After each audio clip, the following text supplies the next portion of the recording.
That's my eyes feeling a little red. Not from anything substance wise. Trust me, I don't do that. But I am tired a lot of the time. Anyway, hello, my lovely little titans. Welcome to the Hangout. I hope you guys had a great week. Mine was pretty good. Hello, Era. Hello, Wolf. How are you guys doing?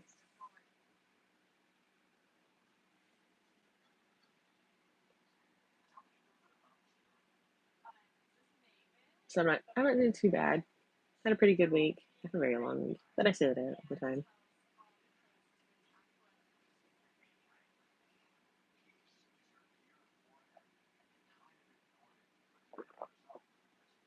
Good to hear it. Good to hear it.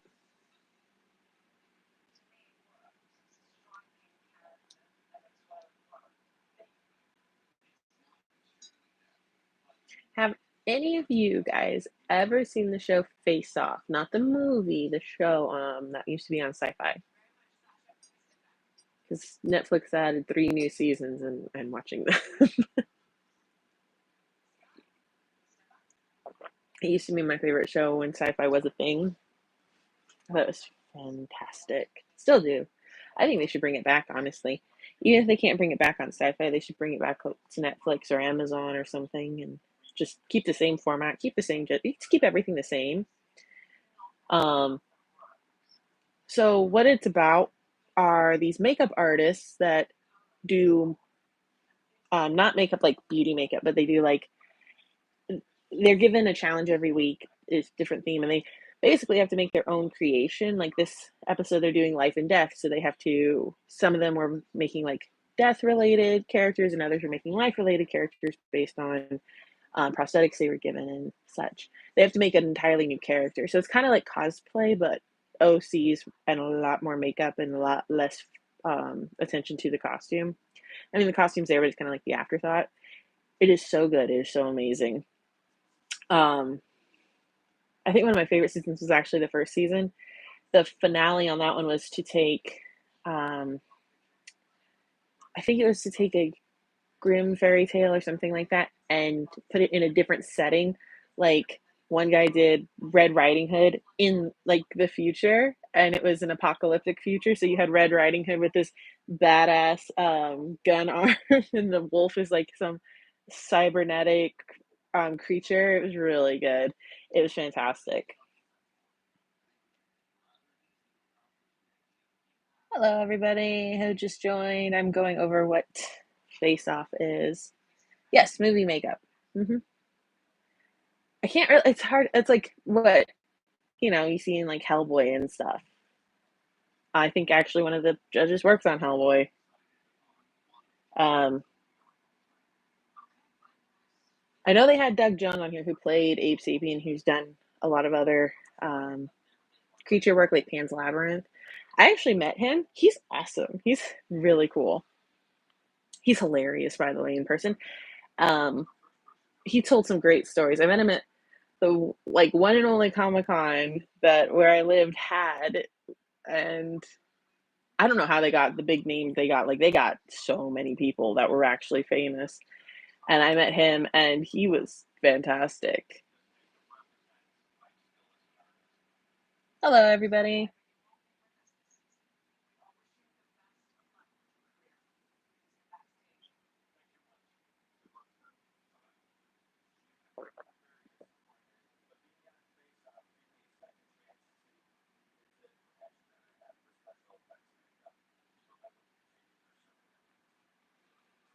I actually have a couple of stories from that. I had the channel back then.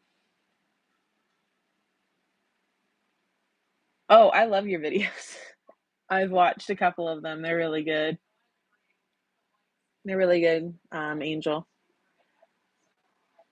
As far as requests, hmm,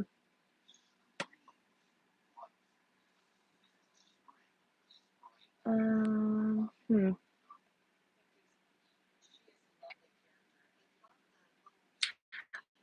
let me think about that and I'll get back to you, okay? I can't think of any off the top of my head. But you're doing a really good job, and everybody congratulate Angel for making it to 1,000 subscribers.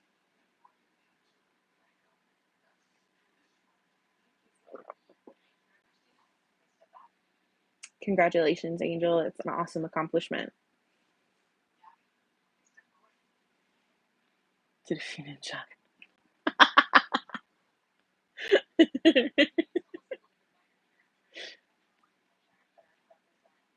Ninjago. God, that's such a good show. So hilarious. I love the Lego movies before the Lego movie. Those were good. Those were hilarious.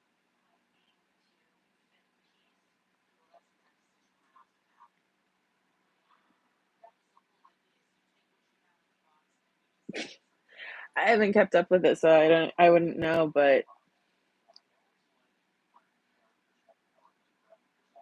I'll just I haven't the last quote unquote Lego movie I saw, I don't even know if it counts as Lego because it's not one of the ones that like you would just see randomly on Cartoon Network. It was uh they did a Disney one with a bunch of the um Disney princesses and stuff. And that one is actually pretty good. It has some of the same meta humor that the Lego movies are known to have. It was just odd. Um, Gaston kidnaps King Triton and is trying to take over the Disney multiverse, I guess. He had the magic mirror from Snow White helping him, and some of the princesses were brought in to try to defeat Gaston, and like the best part of the whole thing is axe wielding Snow White. I was It was just great because you have Snow White all happy and perky and has her little high pitched voice singing for the animals, and then she just randomly brings down an axe. And it's like it's always the quiet ones. It's always the quiet ones. Always the quiet ones that are freaking crazy. But yeah, axe wielding Snow White, who's perfectly fine and at home in the dark woods, who just walks around and is like, "Oh, there's these wolves that'll eat you," and she's just so giggly and happy. I'm like, "You're fucking psycho," and I love it. Is it the chat's frozen?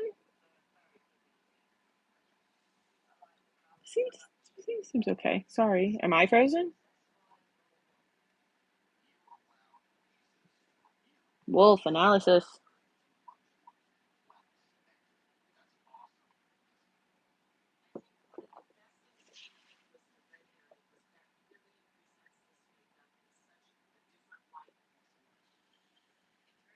Trying to see what's going on.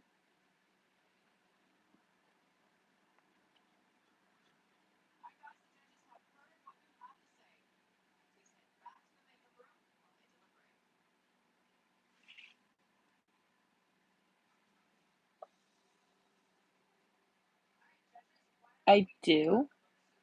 Yeah, I don't change any of that.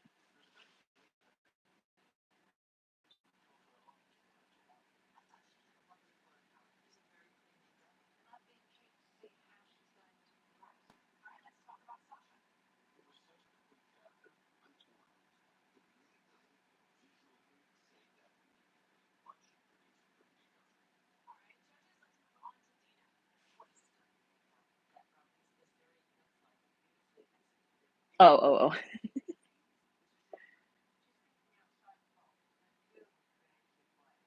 No, I don't think Levi would be Negan at all. Aaron would probably be closer to Negan, to be honest with you.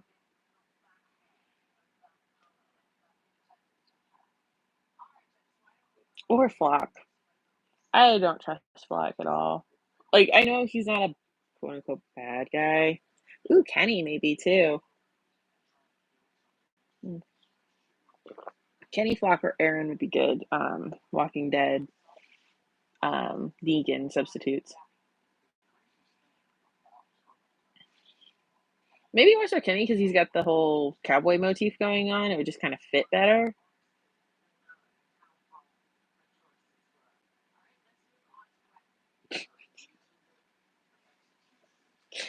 See the Lego stuff. If it's not the Lego movie, are fantastic.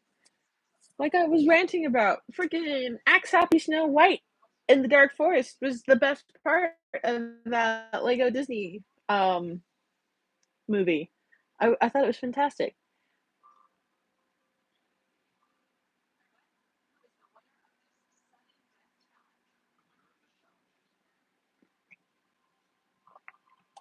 Like, never mind that they had the OG princesses, basically. Never mind that they had the OG voices and everything. No, it's axe wielding um, Snow White, who I think that should be kept. I think that should be just a part of her now. In every new thing she's featured in, we it needs to be she needs to be that. She needs to be that like quiet psycho. It's just perfect. It makes so much sense.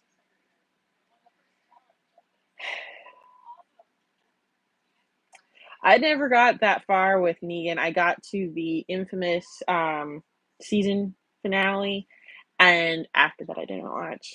I don't know. I watched it with my family, and after a point, my family stopped watching it, and I was only interested in it because my family was. I still think the best. I still think the best moment in the entire franchise wasn't even part of the franchise. It was the cut to commercial where it was like you were watching a bunch of zombies chow down, and then it cuts to the KFC commercial, and it's like, oh, that's so bad, but so good.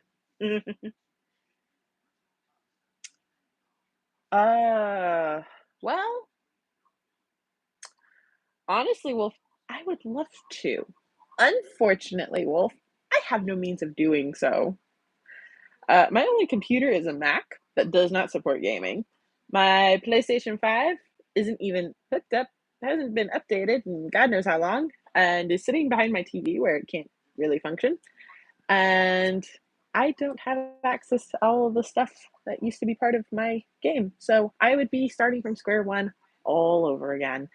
And I probably would run into that glitch again, all over again. So I would love to. I just don't have any means of doing so. Oh, and I have no means of building a PC to then download the technology that would allow me to project my PlayStation onto a stream. I am very limited right now. But I would love to do it again. I would love to play the game. I would love to fucking finish and win the game. But no.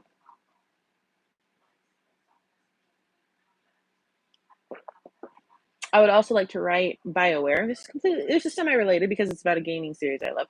I would also like to write a strongly worded letter to BioWare asking them what the actual fuck did they do to my favorite series.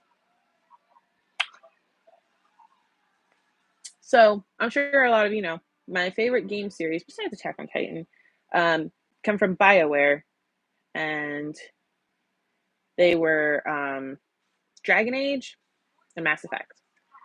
Um, Dragon Age recently just got a new installment. It's called Dragon Age the Veilguard. Now, I was hesitant because this has spent 10 years in development hell and undergone two different groups of writers. They got rid of the original writers for any of the games and put a new group in. I spent time with my other friends who were playing the game. We were discussing what was going on. I was keeping up with that online because I did really want to play it. And then I did not. Because they took everything that was ever good about a BioWare game and completely trashed it. The biggest thing about BioWare games is continuity. So the choices you made in previous games matter. Whoever Lloyd's dad is my favorite because he has some of the funniest fucking lines. I can't remember his name, but my favorite character is Lloyd's dad. Anyway, because the villains always have good lines. Anyway, so from very beginning in Dragon Age Origins all the way up to Dragon Age Inquisition, um, your choices mattered. You get to Veilguard, your choices did not matter. So that automatically just tanked it, in my opinion, because BioWare is meant to have choices like even all the way back to Knights of the Old Republic, your choices from the first game mattered in the second game. Even though they didn't have as many related characters, your choices still mattered. And that was a really cool aspect of BioWare. And then they went and did what they did, and I don't think I can forgive them this time.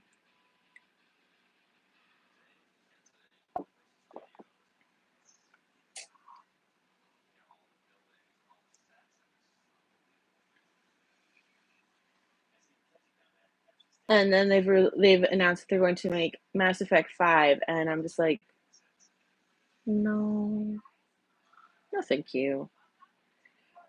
I'm good. The if and that spent even longer in development hell than what I'm missing something. What anyway?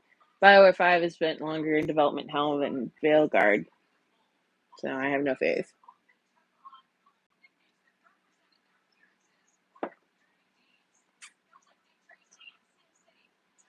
Whoa.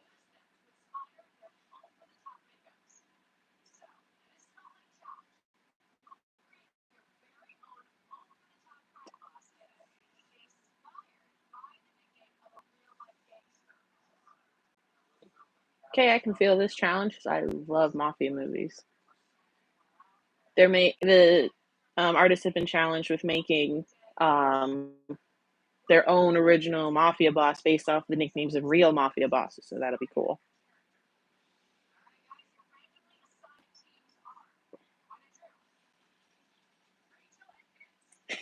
Do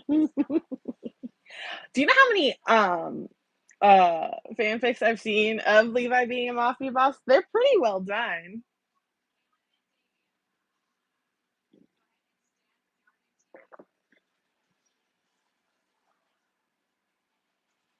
I love them. I feel like mafia boss is very much in line with what Levi would do. Eh, I feel like Erwin would be, oh god, the Concilier,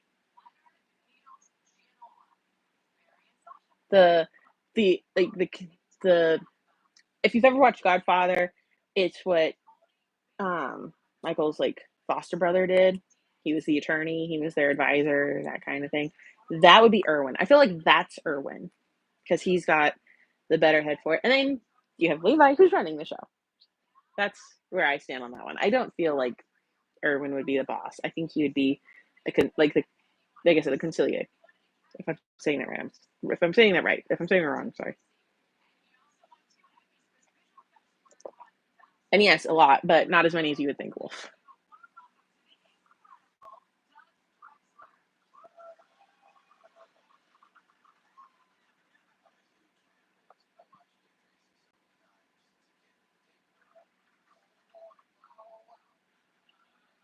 And I'm talking like old school gangster. Like it's really hard to do gangsters after like the 80s because that's when the downfall of the mafia really happened. Um, if you ever watched Goodfellas, it kind of is a really good way of chronicling what happened. It was a good representation of the downfall. Um, Also, Goodfellas is one of my favorite movies. Even if I was fell asleep, I still wouldn't listen to him. So, from what I understand about the mafia, like if you were a certain role, you kind of do listen, even if you don't necessarily agree. Because if you don't listen, um, and it backfires badly on you, then you're kind of done, and not in a good way.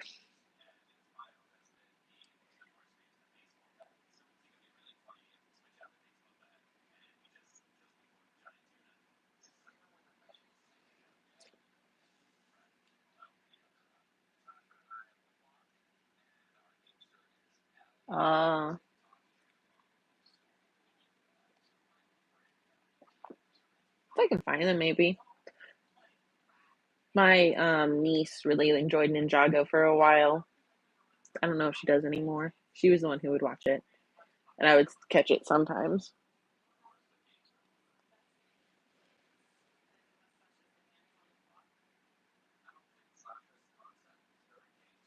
we haven't had in a while? Good ninja or samurai movies. I think the last one I watched that was closest, and I'm just saying this based off of like what I've previously watched. I'm sure there's been some that have come out that I just don't watch. Um, it was, I hate to admit it, it was a Marvel movie, and it was the Ten Rings, Shang-Chi and the Ten Rings. I can't remember the name. Um, but that one.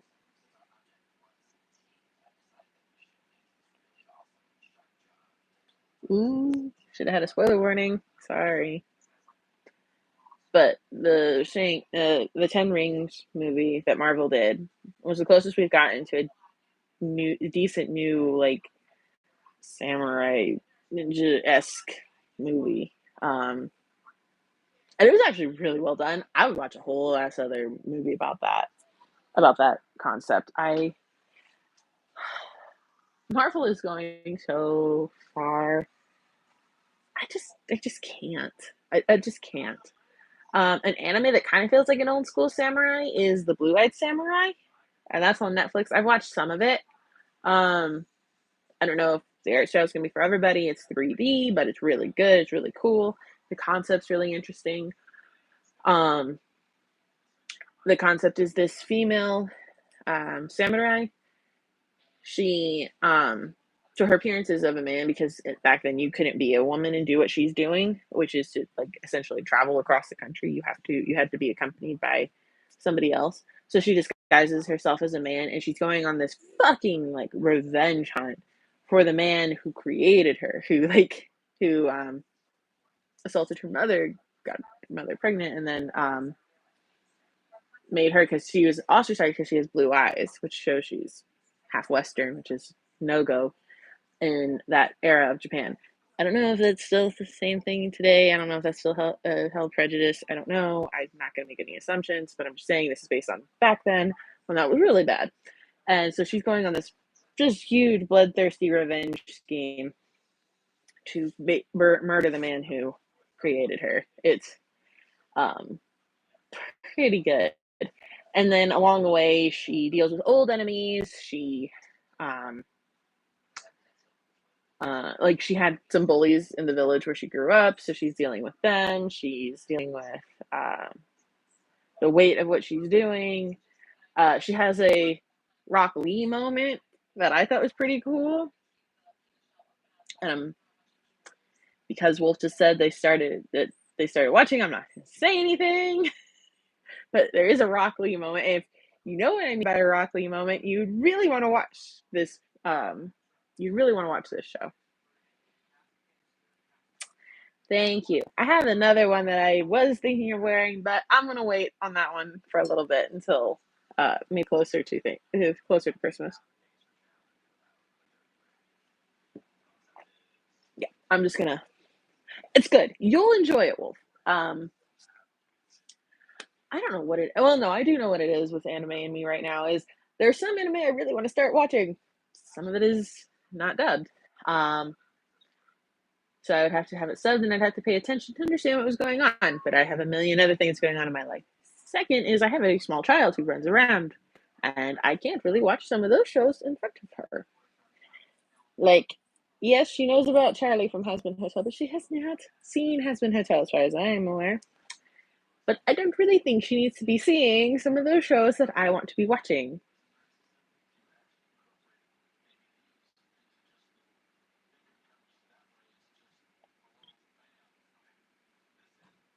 What the hell is 86,000 seconds?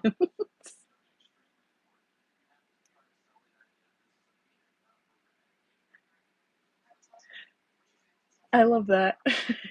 Little demon one. She's not a demon at all.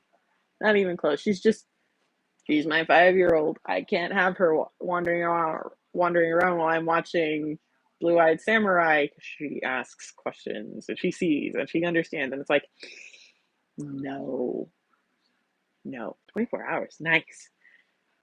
Just can't. And then there's some other ones that I'm like, maybe they'd be okay, but I'd have to pre-screen them first to even be sure that she could ever be in the same room with me. No, because some of them seem nice, like Promise Neverland. No, No. No. Oh, I know she. Oh, sweetie, she's had meltdowns before. It's normal. It's they just get to express their unregulated emotions as like adults wish they could, or like some adults do. Just how it is.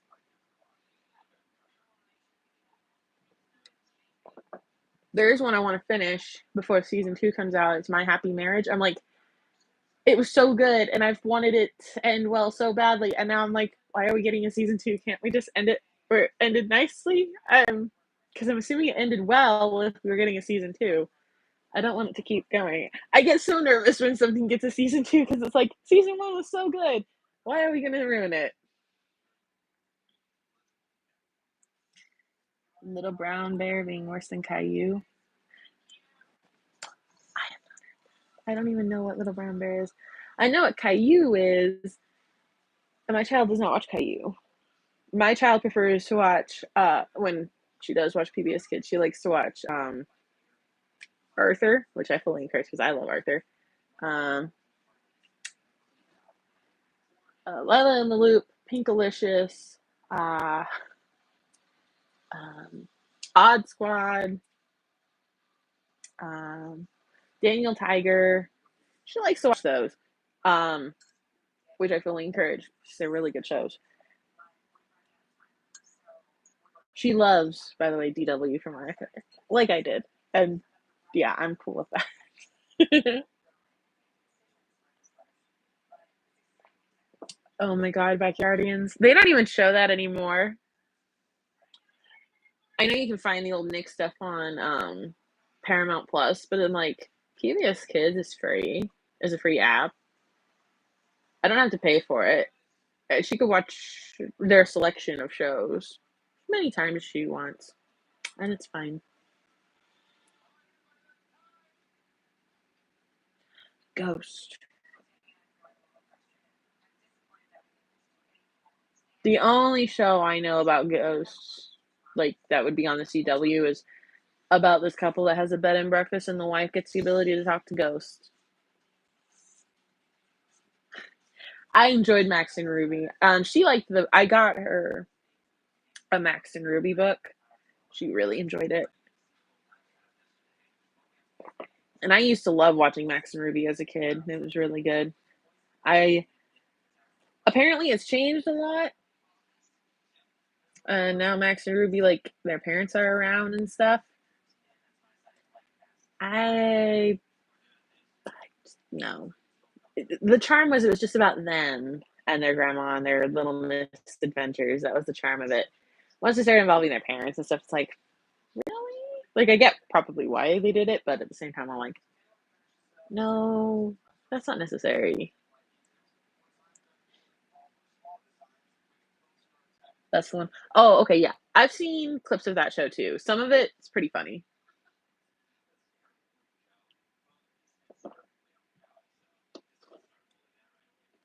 You should see if the British version is available to you, Wolf. That mine might be more readily available.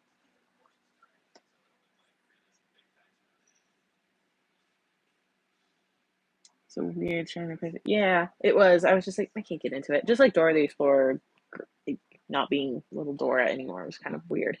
I do recommend finding the Dora book for the live that went along with the live action movie. I highly recommend finding that because some of the passages in that, oh my god, they are just ridiculous. I'm like, whoever wrote this book, clearly there was no input from Nickelodeon whatsoever, and whoever was at Nickelodeon who okayed this book has the best sense of humor in the world. You guys need to look it up. Just on Amazon, just look up like what is it, Dora the Explorer and the Gold Temple or some shit like that. And there's somebody was kind enough to post pictures of some of it, and I highly recommend just reading those because it will give you a sense of what the hell is in this book. I'm like, I would buy this book if the shipping was not the same price as the book.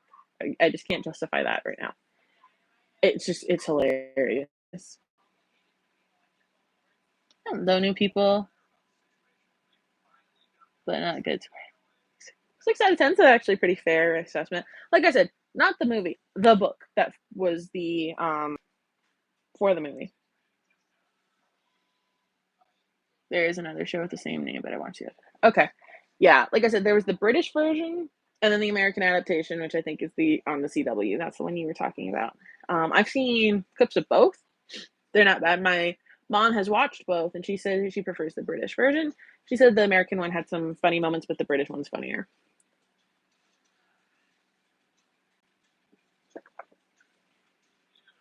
What little sibling from a kid's show that you've seen would always anchor you? It's not necessarily a sibling, but um, a family relation was Angelica from the Rugrats. Like, fuck her. And she did not get better with age at all. At all. Like, when you watch All Grown Up, she is just as bitchy. The best part was watching her get put in her place a couple times by either the crew, the original kids crew, or some of the new friends they made. Susie has always been and will forever be the queen, and I love her in all iterations of that show. Because Susie was nice to them as babies. She was amazing to them when they were all teens. She's just fabulous, and I felt so bad when she got scammed. Because she really did. She really did have a great talent, have a great voice, and then that one fucking bitch scammed her out of like $1,000. It was terrible. She did. I mean, I understand it was teaching the dangers of that kind of thing, which was a really good way of doing it. They did it to somebody who was trusting, who was an intelligent person. Like, they did it right. They set it up to show like it's not only a certain group of people that can fall into these scams. Like, anybody can, even if you're a highly intelligent individual, like Susie was. Even if you're already like highly like, she was the perfect person to make that happen to, but it still sucked seeing it happen.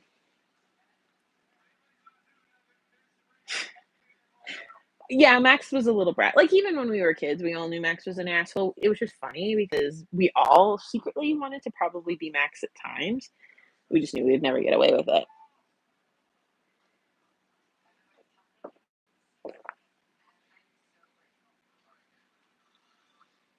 I will say, like, my daughter has the book where they're making the cake for their grandma, and he kept going into the kitchen and just ruining something just because he just touched it or whatever. I'm like, yeah, I can relate to that because my daughter does the same thing.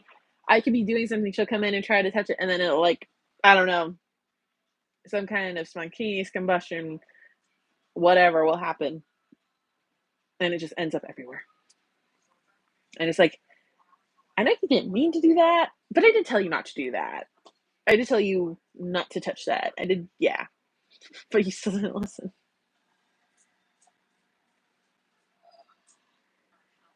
I was just, yeah, yeah. When you get to be a parent, you're just like, every kid is Max. They don't become Ruby until maybe they grow up a little bit, like till they get to be almost 10. But yeah, no, and that's not even a guarantee either.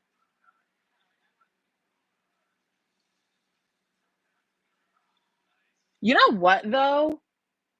The fact that it took that to push Susie that far, like Susie got a raw deal having to be Angelica's playmate a lot and deal with her shit. But the fact that that is what pushed her over the edge, like when she probably justifiably thought Angelica had done it, Angelica probably would have done it, and that was like what took it. What took it like that is saying something about the patience of that small child.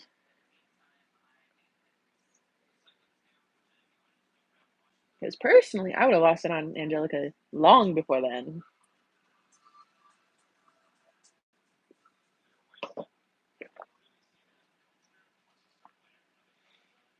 Yep. But that's something kids do as well. Like, they don't want to go somewhere, so they do everything in their power to make sure you don't do the thing they don't want to do. It's unfortunate.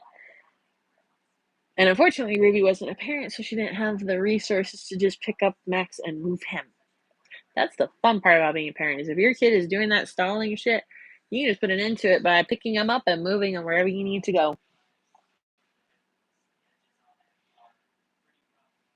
The bus sucks. Well, apparently not in wherever the hell they live. They went everywhere on the bus and it was awesome. You know, on their hands. No, it wasn't. No. And again, Angelica probably would have done it if somebody hadn't done it before her. Like, she stole all sorts of things from those kids. She did all sorts of nasty shit to those kids. It's just ridiculous. Hello. Right. You wrote it a few times on vacation. It sucks. I have only, what did I do buses besides school buses? The chartered city buses, just field trips. So those were pretty good. I guess the closest I've done is an airport shuttle bus because it was more like it wasn't like it was still a bus, but it wasn't like a public transit bus. The only public transit I've ever gone on was the train in Denver, and that was pretty cool. I'm good. How are you?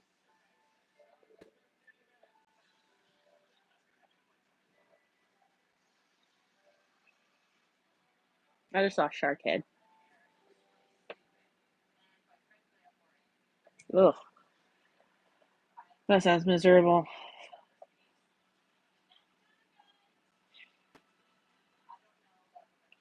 Yeah, the only time I've done public transit that I can remember was the train in Denver.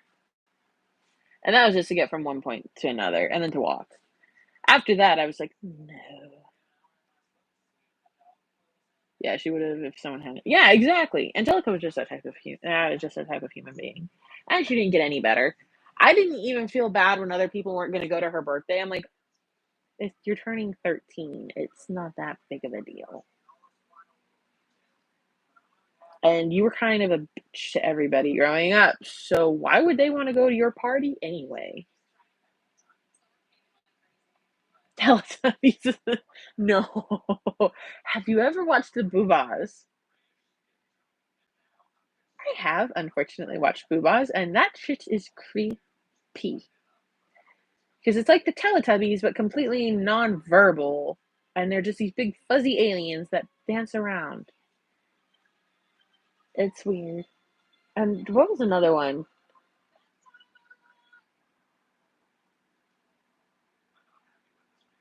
Oh god, I can't even think of it. Oh yeah, um, Lulu. Lulu the vacuum. It was like their nursemaid. No sympathy for Angelica. No, you really shouldn't. And anybody who does is like, did you miss the like what she did to them when they were growing up? Did you miss that? Because I didn't miss that, and she's a bitch. I was afraid of the vacuum cleaner, of that vacuum cleaner. I don't know why. I was just very afraid of it. It was weird. It was a very weird one.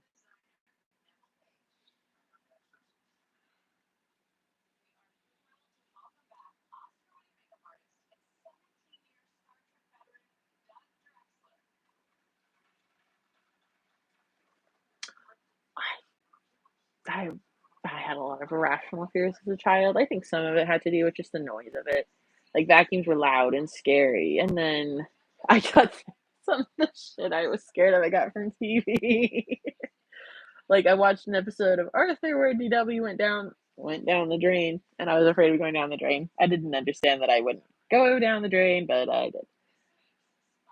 Oh, I never watched the Goosebumps show. I read the books a couple of times. Some of them were really dark, and some of them not so much. Um, they were really well written.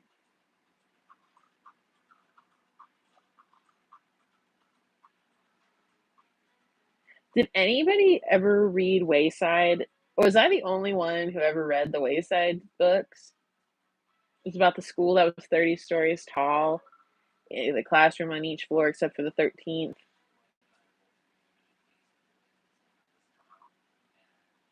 Because that was some bizarre shit. Like it was meant to be about these normal people, but some bizarre shit happened to that school. Yes, God. So, that was oh, the choose your own adventure ones. I read those a lot. For Goosebumps, the choose your own adventure, they were creepy. And some of those endings were terrifying. One was I remember one, I picked it and went to it was a mummy one, and the mummy like ate everybody. I was like, what the actual fuck is this? And this is for kids? No.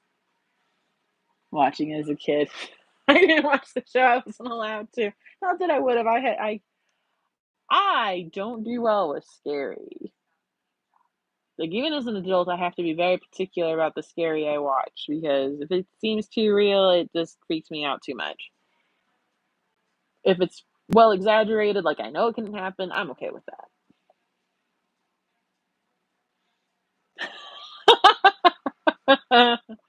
Yeah, so the whole concept of Wayside was, um, it was meant to be a one-story school with 30 classrooms on the one floor, but the contractor screwed up and made it 30 stories high with one classroom on each floor. And they didn't have an elevator, so you had to walk up like 29 flights, 30 flights, whatever it was, until you got to your classroom. And I know they did an animated show about it. I don't know if it was ever, but it aired in Canada, and I saw it there. It's weird. Like they took the book, and they're like, we can make this even weirder. And they did. I really enjoyed the book. Um, it was strange, like the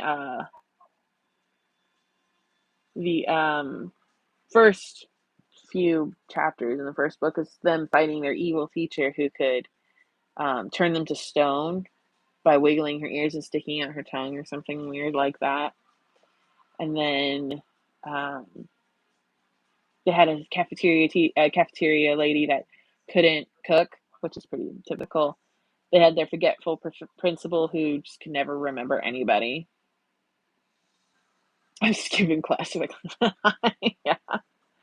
And then they had the janitor who was a self insert for the author, which is pretty funny. Um, and he was pretty cool. He did it. He was really good. And then there was the teacher, Mrs. Jules, and apparently she was a pretty dope teacher. Although from what I read, she was a little odd. And then some of the kids were odd in their own way, not because they did anything weird, just personality wise. I remember one chapter because it was all like vignettes, little chapter, like the chapters were broken up between different students and their little misadventures. Like, in this one, these two kids switched names because one was a girl named Mac and one was a boy named like Vanessa or something like that, and they switched names. Although they never spoke their names to each other ever, they just switched names, and then the whole class ended up switching names because they just spun around really fast with each other and switched names. Um, and let's see, what was another one? Oh, they were in the middle of doing their workbooks, and robbers came in. I don't. First off, Mrs. Jewell's class is like on the 29th floor. Okay. So the fact these fucking robbers went up 29 flights of stairs to get to this one classroom is impressive and kind of dumb. But then you realize later the robbers are kind of dumb because they can't read bank and school. So then this one kid, his name's Todd, he goes up and hands them a workbook and says, "Here, work on this and you know, you'll you'll learn and then you'll maybe be able to rob a bank properly or know the difference between a school and a bank." I'm like, I'm just sitting here reading. I'm like, this is the dumbest shit I've ever. Like, it's entertaining. It's just highly entertaining, but it's just bizarre. Like, oh, there's like these two boys were eating some kind of potato French fry casserole thing, and it ended up looking like their old teacher who they accidentally killed. That was also first book. They accidentally killed their teacher. Um, but the ghost of the teacher like possessed their food and they had to eat it really fast or she was going to turn them to stone. It was strange. Like it sound like normal in concept, but strange in execution. Like, I feel I feel like y'all aren't believing me about me telling you, even though this is the truth. These are actual chapters in that book. They made 3 of them, as far as I know, and they just got more and more like, the final chapters of the last book revolved around okay, so preface, Mrs. Jules had a baby, and the whole book was about all the substitute teachers they got. The last substitute teacher they all liked the most, but she was a vindictive, mean, malicious bitch because she was born with an ear on her forehead and it allowed her to read people's minds. Don't ask me how that works. Don't ask me why that works. It just did in this book. And so she was using it to torture the students because she could read their minds and then was trying to make them feel guilty or stir up some kind of animosity between all of them. And it was fucking bizarre. Just freaking weird. And it ends with her reading the mind of a baby because she's never done that before. And apparently, the amount of just pure love that was in this child's mind broke the like cold, icy layer around her heart and just made her the happiest, most loving individual ever. And I'm like, the fuck did I just read? I spent like 17 chapters to get to this. What? I still have the book somewhere. I'm gonna let my daughter read it when she's older, but it's just like, wow, this is bizarre. Like, the show took some of it from the book and made it strange, and then they came up with their own strange ideas, but not honestly, nothing tops those books as far as strangeness. There were some stranger moments in the show, but as far as just like, where did he come up with this? That is all in the books, like all of that. What the hell kind of ending is that? Yeah, that was my thing. I was just like, what the hell did I just read? That was just like, I was just like, what? She can read minds with an ear on her forehead. A functioning ear, that seems to be like some kind of, I don't know, teleport. I don't know. Oh, there was another one. This one, this other substitute, she had this thing about homework and about disrespectful students and shit. And the kids got her, and she wasn't super bad, but she was super odd. She kept a record of all the kids who didn't turn in their homework to her, and they end up showing, I don't know why, but she was so hell bent on and getting this homework from these people. They focused on one of the students, former students of hers. Her name was Jane, and Jane had become a dentist, a very successful dentist, and despite never turning in his homework assignment, but because the kids were talking about her because they figured out the list and they figured out her identity, they were talking about her and the teacher heard where she was. So the teacher tracks her down to her new house, breaks in, and is going to force her to do some history assignment. And I'm like, what the hell is this? And like this woman, the dentist is like actively trying to evade this woman. Like she has a bag packed in case of an emergency, has emergency money stashed away, and jumps out of her off of her balcony, breaks her ankles, and drags herself to her boat to get away. And I'm like, all this over a history assignment from when you were 8 years old and you're like in your 30s or 40s now? What the hell? It was the it was the weirdest. Yeah, right? Normal does not sound. No, that was not normal by any stretch. It was so strange. Like I said, I enjoyed Wayside, but you think about it out of time and you're like, that teacher was nuts. That teacher was fucking psycho. Like she seemed normal. No, very fucking psycho. She made the one that could read minds and used it to fuck with people seem a little normal. But that, I mean, if you could read minds, if people could read minds, people would probably use it to fuck with other people. Let's just be real. That's just how people are.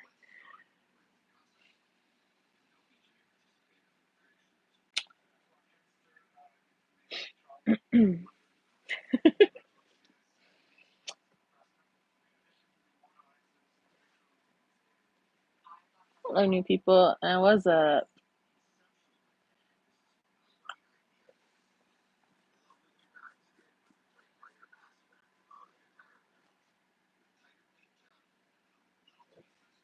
Is your question related to the political thing we're talking about, Angela? Because I don't really do politics. I'm not really in the know right now on anything political. I know the results, I just don't care. I'm kind of indifferent to it all.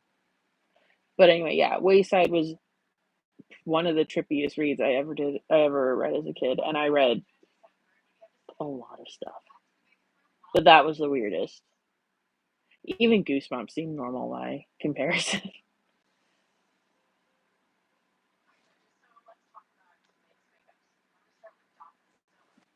I read a story about a possessed dollhouse that reenacted the murders of of this girl's grandparents every night. I'm not on Twitter.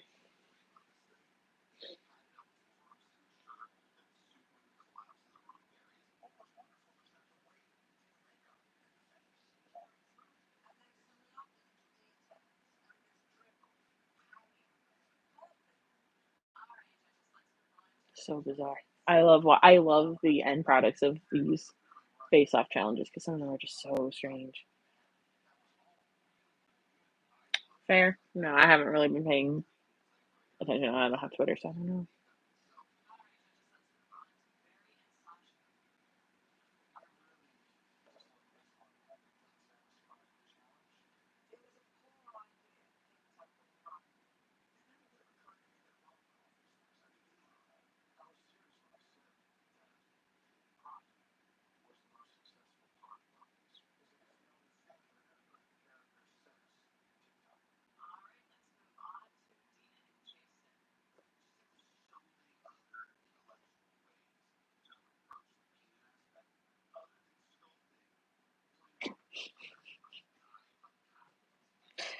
Wow, that's great.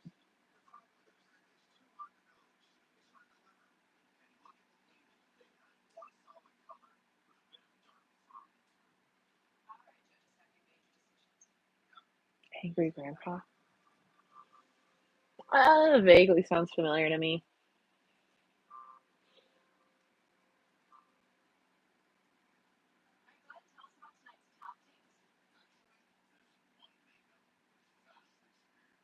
Ooh.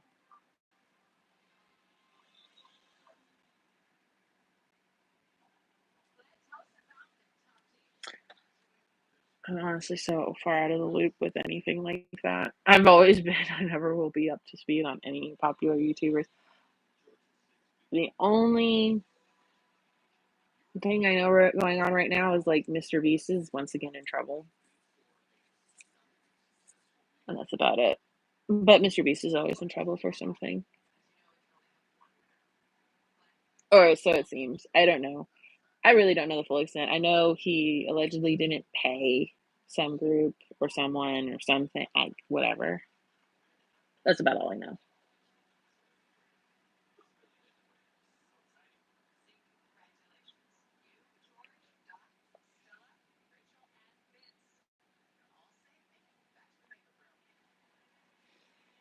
I know his Feastable thing is ridiculously nasty. Like it's just it's worse than a Lunchable because it's like a Prime energy drink, Feastable chocolate, and some kind of crappy um, protein adjacent other food product, and it's just like nasty, nasty, nasty.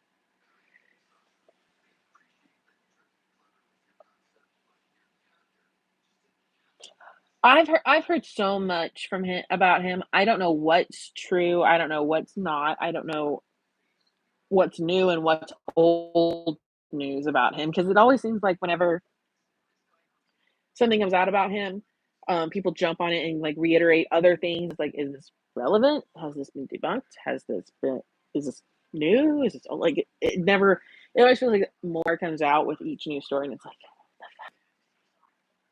because then you have to do a shit ton of research just to see what these people are talking about, and you're like, oh, I'm really not that invested. Jake Paul or Mr. Beast? I'd almost say Jake Paul, just from what I know of the Paul brothers and what they did. I was around for the debacle in the forest that the Paul brothers did. I don't know if it was both of them, but I do know they were involved. And I find that a lot more disrespectful than what I've heard about Mr. Beast. Again, I don't know a whole lot about Mr. Beast. I just know like he has done some decent shit, whereas Jake Paul has like done nothing to farm any kind of good karma from the universe. At least like Mr. Beast, yeah, he may not pay people, but at least he did try to help some people. I don't know, but his PR is a lot better than the Paul brothers.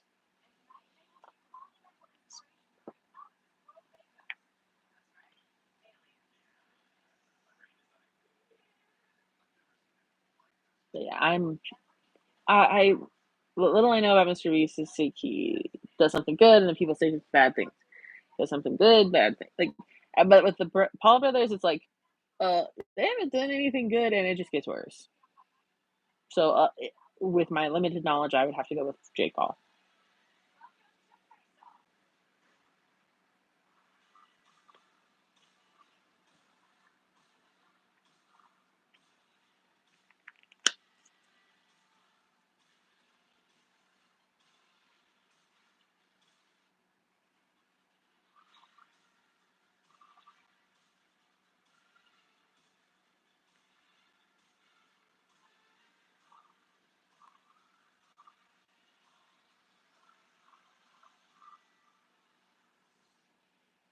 I would have loved to have been a model for Face Off. Like, I don't need to make the shit. I just want to wear the shit. Like, I would love to sit and get put in um some of these makeups. It would be awesome. Nice. Congratulations.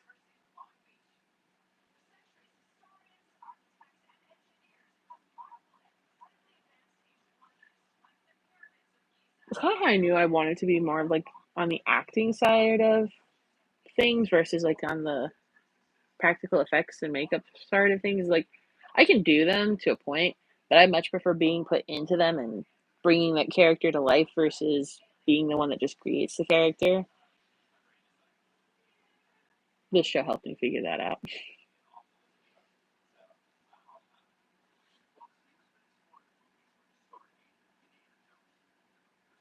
Oh, I mentioned that horror movie. I do like Every Time We Touch. Well, that's just because I like the song in general, and it always sounds good in Nightcore.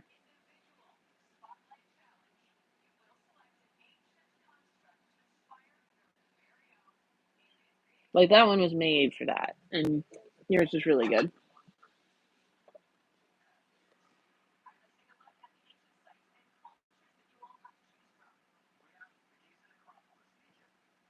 Hmm.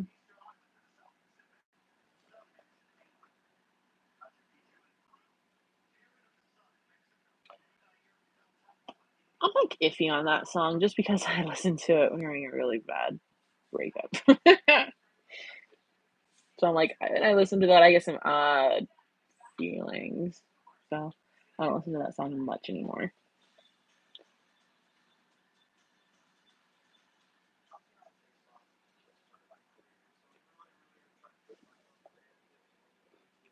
Excuse me, guys.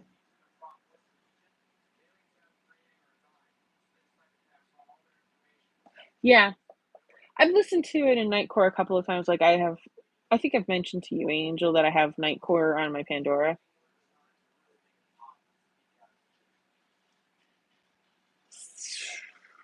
Do I remember that song? I don't know. I don't know. I don't know the names of a lot of songs I like. I just know what the songs are.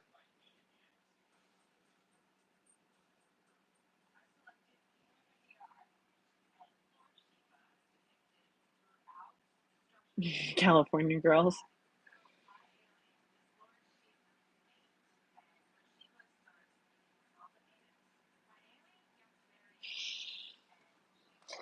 Um, it's Katy Perry.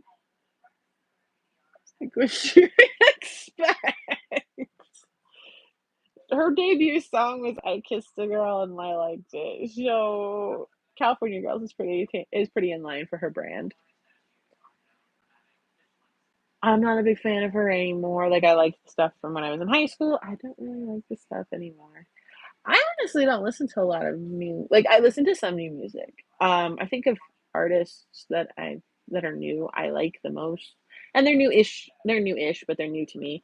It's Ava Max. I really like Ava Max.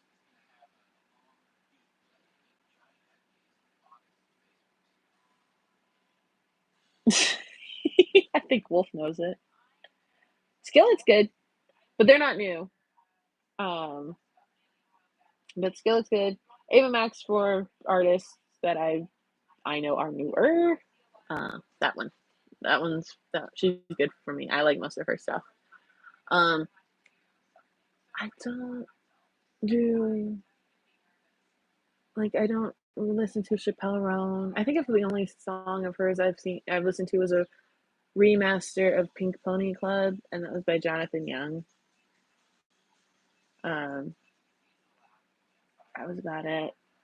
That's the only one Chappelle. I don't even know if it's Chappelle Roan, but I think it is. That's the only song of hers I listen to. Olivia Rodrigo, listen to her. Um, any of the other ones that Taylor Swift is trying to block, I haven't really listened to. I know one song by one artist that is new-ish. It was Leah Kate. I like um, 10, 10 Things I Hate About You. I think that's a good song. If you want to do a Nightcore remix, do that one. Do 10 Things I Hate About You by Leah Kate. Do that one. Do that one, Angel. That one's a good one. I don't even know if it's new. It's just new to me. I used to really, really like Kelly Clarkson. I don't know if she's coming out with anything new. If she has, I haven't listened to it. I really liked Avril Lavigne a lot. I haven't really listened. I know she's done a couple of new things. I just haven't really listened to it. Um, yeah,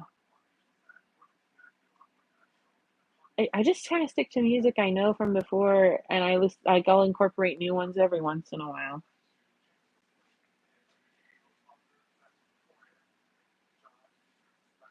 And I know that's how a lot of people work, but for me, that's like really true. It's like I know the whole idea is like everybody's new till they become old, and then you like everything's new. So your stuff you used to be new to you. It's like yeah, but you don't understand. It's like I have to be in the right mood to want to listen to anything new. Dark Horse isn't bad.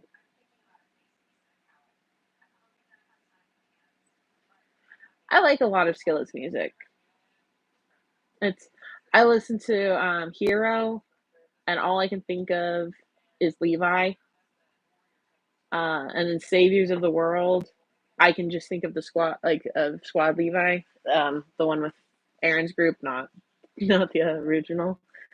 I think for that, they're pretty those songs are pretty easy to associate to Attack on Titan. My Demon's a star set, isn't it? Bring Me to Life by Evanescence is Levi.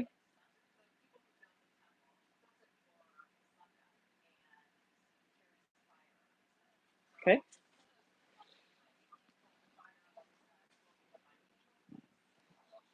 To each their own. I don't know if I'd associate that with Levi.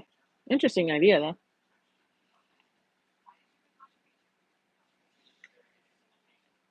When I hear My Demons, I think of Aaron. If I had more space, time, and ability, I would do so many CMVs to skill it. I would do so many. And I'm not doing a bunch of AMVs because I want to do clips and I don't really know how to get clips. And I really don't want the strike. Hello, James. Nice.